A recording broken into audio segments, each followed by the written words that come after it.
Morning students. Good morning students. Today we are going to start a new chapter. As you know that tissue is completed. Now we will discuss the third chapter, that is of your bio. Why do we fall ill? Why do we fall ill? Why do we fall ill? Why do we fall ill? Why do we fall ill? हम बीमार क्यों पड़ते हैं? Illness जो आ रहा है, it is the synonym of sickness. ठीक है, it is the improper functioning. It is the improper functioning. Improper functioning of the body organs. हमारी बॉडी का कोई भी ऑर्गन है, अगर वो किसी कंडीशन में इम्प्रॉपर फंक्शनिंग करता है या उसका फंक्शन जो होता है वो इम्पेयर्ड आ जाता है, इम्पेयर फंक्शनिंग होता है, तो हम लोग उसको बोल देते हैं कि our body is not performing their function, not well, that's why it is the suffering with some disease. Okay, आ रही बात समझ में? तो इसके अंदर जो चैप्टर है that we have to discuss, और some of the terms that we have to discuss in this. ठीक है, कुछ टर्म्स ऐसी हैं जो हमको इसके अंदर पता होनी चाहिए. आ रही बात समझ में? तो मेनली डेफिनेशन क्या देंगे हम लोग क्या बोल रहे हैं? Some of the, suppose we are the healthy person, तो what are the characteristics of the healthy person? What are the characteristics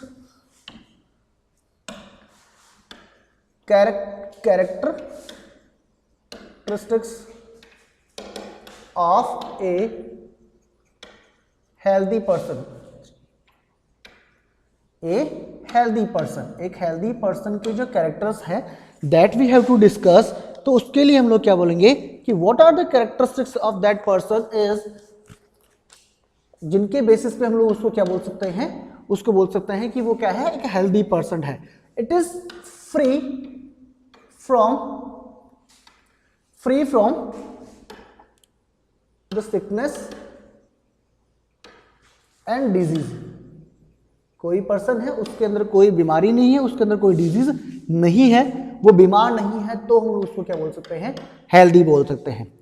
it is free from the unnecessary anxiety. Free from unnecessary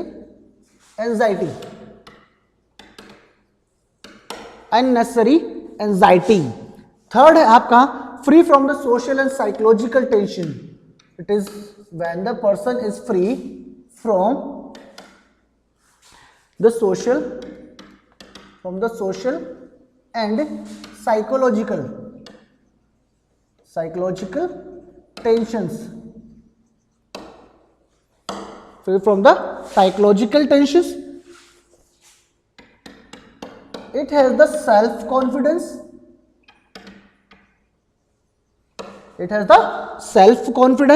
Self-confidence है उसको.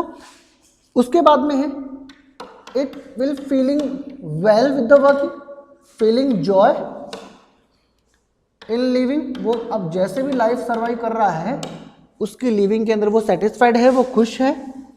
Ability to work efficiently.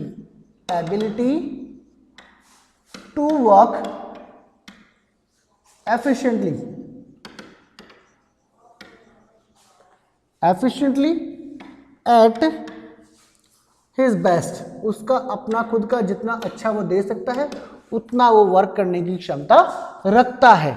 इसका meaning मैं बोल सकता हूं कि जो हेल्थ है वो क्या होती है? एक सोशल, फिजिकल, मेंटल आदि की क्या है? एक कंप्लीट स्टेट है. Health is the state of the complete physical. लिखना चाहूं अगर मैं, तो अगर मैं इसको ये बोलूं कि हेल्थ को अगर हम लोग डिफाइन करें, तो हेल्थ को डिफाइन कैसे करेंगे? हेल्थ क्या है? हेल्थ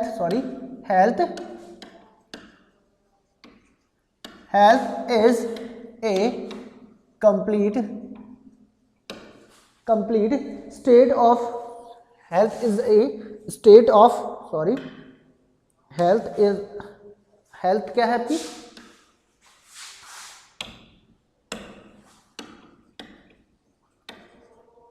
हेल्थ क्या है? Health is a state of complete physical, mental and social, physical, mental and social, physical, mental and social well-being, and not merely an absence of disease, and not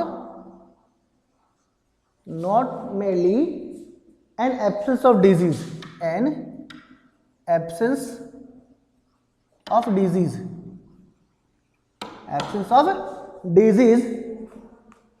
और the infirmity. ठीक है, इतना sufficient है। ठीक है, it is the book from the, it is the definition from the book. Health is the state of body when all the body organs, simply हम लोग बोलेंगे क्या? Health is a state of body,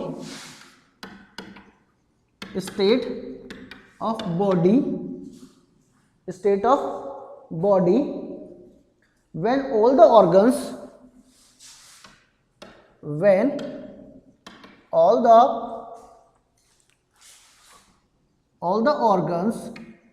and organ systems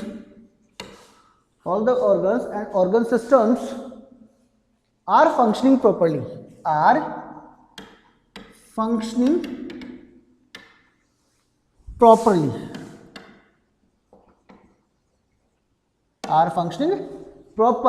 क्या कर रहा है वो? Properly function कर रहा है, and a perfect balance maintained,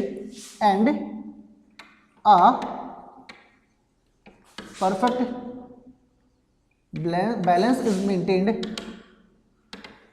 between the body and the environment, between the environment and the body,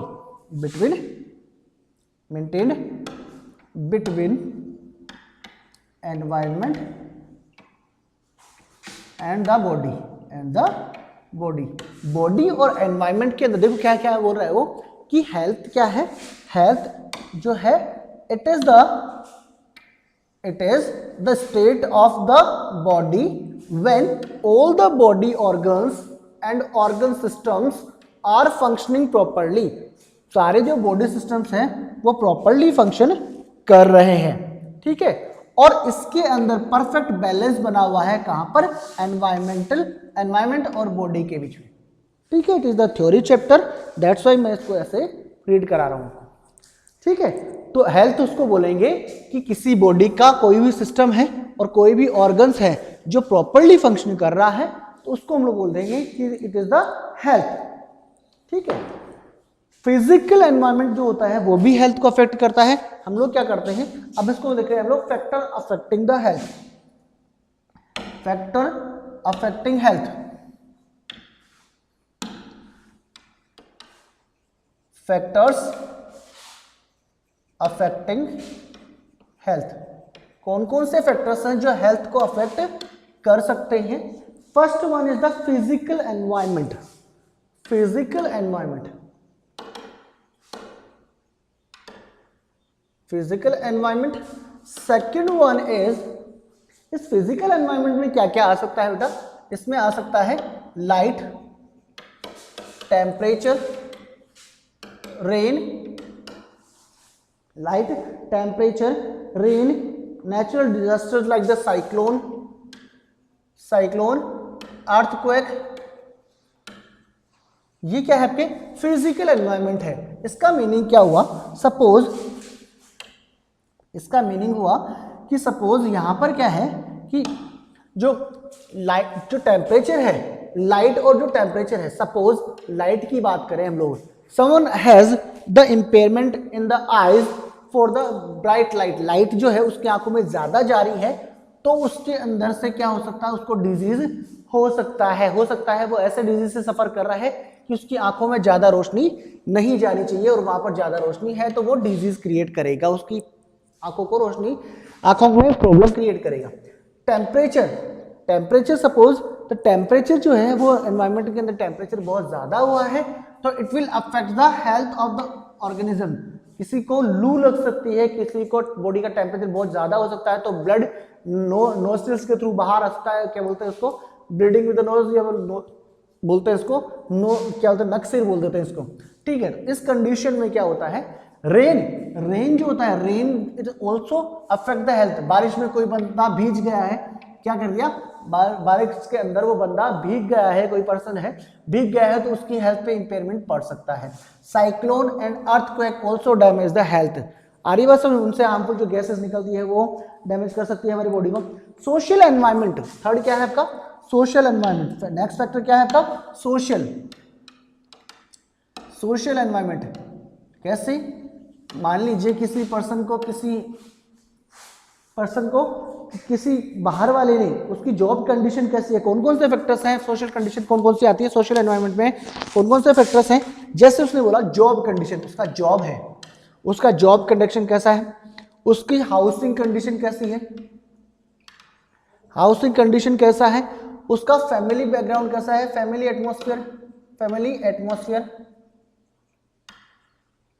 atmosphere कैसा है, रिलेशन बिटवीन, उसके रिलेशंस कैसे हैं, सोशल इक्विटी कैसी है उसकी,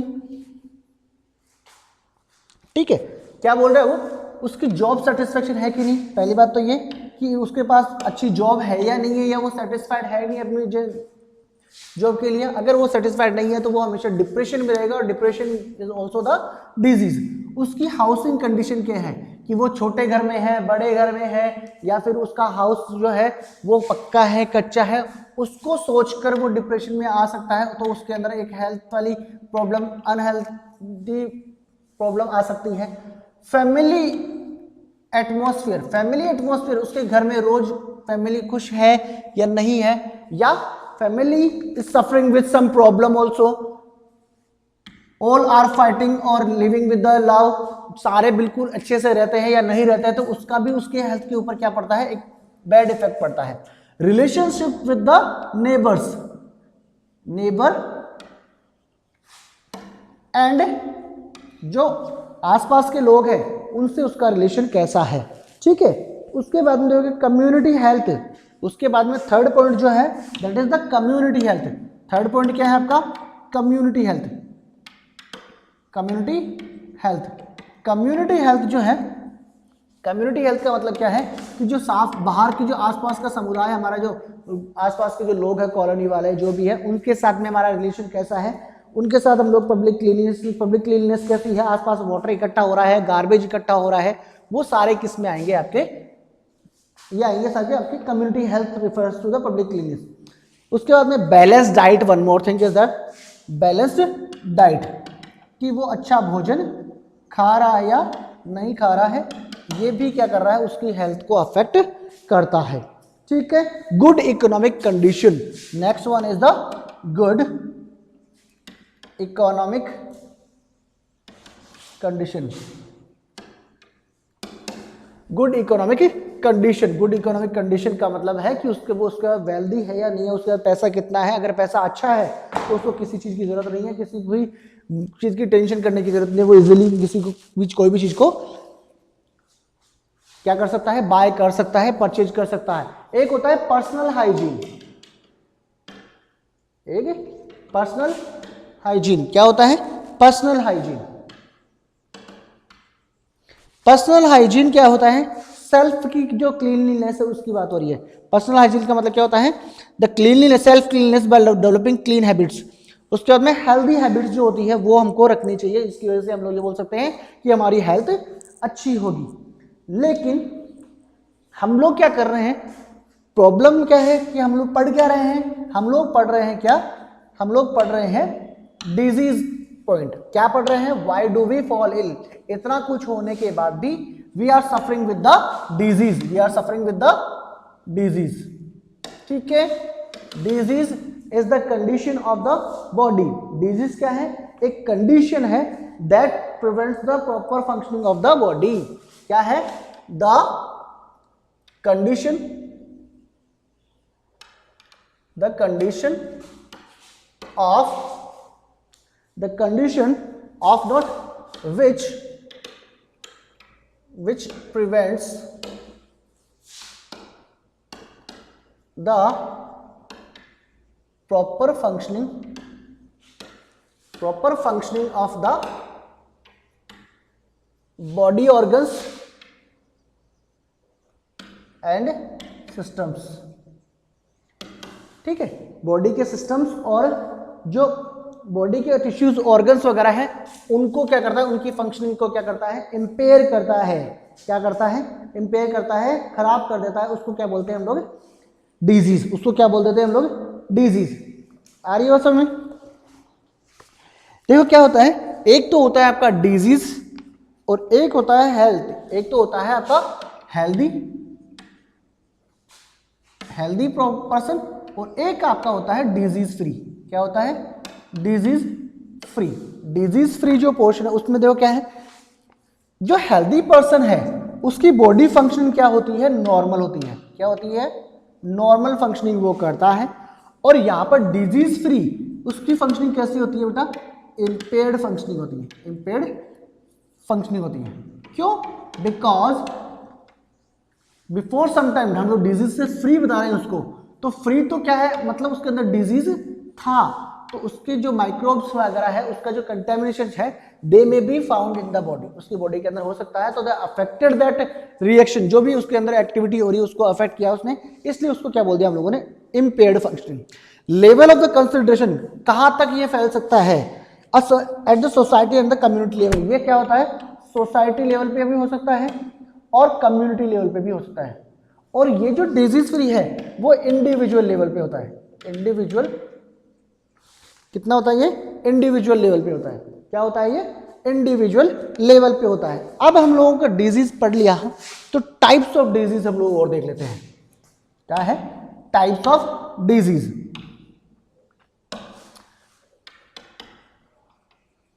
types of disease, first of all, according to on the basis of the time duration, on the basis of time duration, these are of two types। कितने type के हैं, two types के हैं। First one is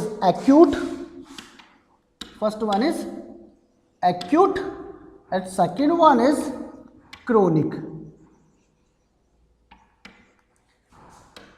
इसका मतलब क्या होता है, the disease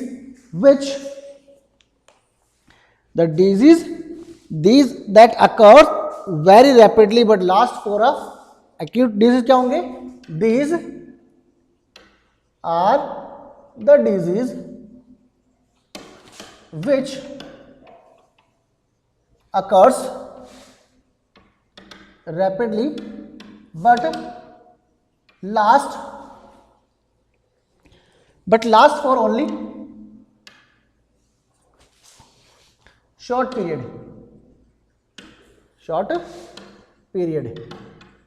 आई बात समझ? क्या बोला उसने कि शॉर्ट पीरियड में ही ये खत्म हो जाते हैं, कुछ दिनों में भी खत्म हो जाते हैं। जैसे कॉमन कोल्ड, क्या हो जाता है, कॉमन कोल्ड। क्या, कॉमन कोल्ड, एक्ने एंड कफ क्या हो जाता है, कफ। आ रही है बात समझ में? Next one is chronic disease.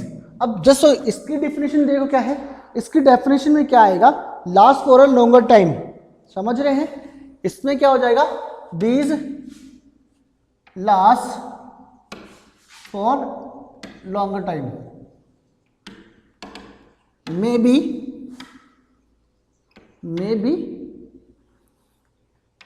for lifetime, like the cancer। एक बार हो गया है तो ये क्या हो जाता है, डेडली डिजीज के फॉर्म में चेंज हो जाता है। Tuberculosis, it is the TB, tuberculosis. ऐसे डिजीज जो हैं वो क्या है, हेल्थ को अफेक्ट करते हैं। क्या करते हैं, हेल्थ को अफेक्ट करते हैं। इन दोनों को टाइम ड्यूरेशन के बेसिस पे हम लोगों ने क्या दिया, कि on the basis of their time duration the disease are of two types. First one is acute disease that last for only short period of time, कुछ समय के लिए होते हैं, like the common cold, acne, cough, खांसी, जुकाम जो होता है वो कुछ समय के लिए होता है और जल्दी से होता है. क्रोनिक डिजीज जो होते हैं वो लाइफ थ्रेटनिंग डिजीज होते हैं फॉर द लॉन्गर पीरियड, जैसे लंबे समय तक जो चलते हैं. ठीक है, according to the basis of their disease,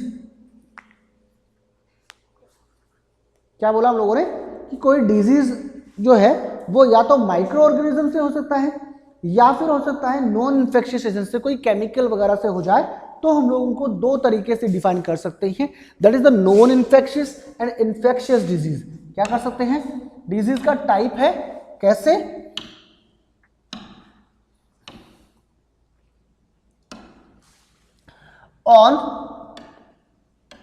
on the basis of the agent causing the disease. Disease cause करने वाला कोई डिजीज एजेंट आ जाए तो उसके बेसिस पे हम लोग दो टाइप की कैटेगरीज में डिवाइड करते हैं. First one is infectious disease. Infectious disease जो होता है that cause due to the successful entry of the disease. ये क्या होता है, इन्फेक्शियस डिजीज जो होगा वो क्या होगा, due to the entry of the microbes in the body के अंदर क्या होता है, इसकी जो एंट्री है वो ऑर्गेनिजम्स की हो जाती है एंड मल्टीप्लाइड है. वो क्या हो जाता है, मल्टीप्लाई हो जाए तो उसको हम लोग क्या बोलते हैं, उसको हम लोग बोल देंगे इन्फेक्शियस डिजीज. ऐसे डिजीज जो क्या होते हैं, माइक्रो ऑर्गेनिज्म से हो सकता है और इनकी जो एंट्री है वो कैसे हो सकती है, कम्युनल लेवल पे हो सकती है. क्या हो सकती है, कम्युनिकेबल लेवल पे हो सकती है. इन्फेक्शियस डिजीज जो होगी वो पर्सन टू पर्सन फैल सकता है, पर्सन टू पर्सन. ठीक है, इसका जो अकरेंस है, जो ट्रांसमिशन है, किस तरीके से ट्रांसमिट होगा, ये पर्सन टू पर्सन, मतलब क्या होगा, ये बाई कॉन्टेक्ट फैल सकता है. उसके बाद में देखो क्या है आपके, इसके एग्जाम्पल क्या क्या हो सकते हैं इन्फेक्शियस डिजीज के. या तो डिजीज होगा बैक्टीरियल इन्फेक्शन से होगा, इन्फेक्शन से होगा, या फिर वो होगा आपके वायरल डिजीज. क्या होगा, वायरल डिजीज, या फिर होगा आपका प्रोटोजोअल डिजीज होगा. बैक्टीरियल डिजीज की बात करें हम लोग तो होता है कोलेरा विब्रियो कोलेरी बैक्टीरिया के द्वारा होता है. टीबी जो है वो माइक्रोबैक्टीरियम ट्यूबरक्यूलोसिस से होता है. एंड देन टिटेनस कौन सा है, टिटनेस है ना आपका, क्लोस्ट्रिडियम टिटेनी. क्या होता है ये आपका टिटनेस जो है वो किससे होता है, क्लोस्ट्रिडियम टिटेनी. किससे होता है, क्लोस्ट्रिडियम टिटेनी बैक्टीरिया से होता है. जबकि वायरस जो होता है उसमें क्या हो सकता है, पोलियो हो सकता है वायरस से. Then AIDS and measles. ठीक है, ये तीनों डिजीज किससे हो सकते हैं, वायरस से हो सकते हैं. और यहां पर जो प्रोटोजोआ डिजीज है that is the malaria and amoebiasis. Yes,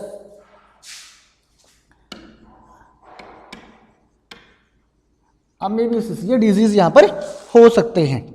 आ रही बात समझ में, ये डिजीज यहां पर हो सकते हैं. ठीक है, उसके बाद में हम लोग देखेंगे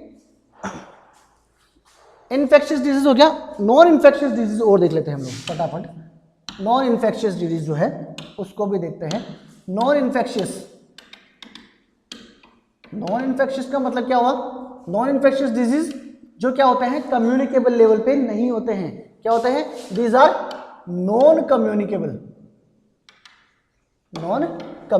लेवल पे होते हैं. और ऐसे डिजीज जो होंगे कैसे हो सकते हैं? कैंसरस डिजीज हो सकते हैं इसमें क्या हो सकता है? कैंसरस डिजीज, कैंसर वाले डिजीज हो सकते हैं, डायबिटीज हो सकता है, ड्वार्फिज्म हो सकता है, ड्वार्फिज्म हो सकता है, दूसरा है क्वाशियोका और मैरस्मस हो सकता है, और मैरस्मस हो सकता है। ठीक है, ये प्रोटीन की डेफिशिएंसी से होने वाला डिजीज है। ठीक है, we will again come with the types of disease on the basis of their occurrence, on the basis of their occurrence. Occurrence में दो टाइप के disease, on the basis of occurrence दो टाइप के होते हैं। एक तो होता है आपका कंजेनिटल, कंजेनिटल, और एक आपका होता है कंजेनिटल हो गया, दूसरा आपका है एक्वायर्ड। कौन सा है? एक्वायर्ड। कंजेनिटल जो क्या होता है? जेनेटिकली आता है, और एक्वायर्ड जो होते हैं वो आउटर एनवायरनमेंट से मिलते हैं, आउटर एनवायरनमेंट्स, आउटर फैक्टर्स से मुझे बॉडी को अफेक्ट करते हैं। Okay, we will again come with the type of disease congenital and acquired. It is enough for today. Thank you. Have a nice day.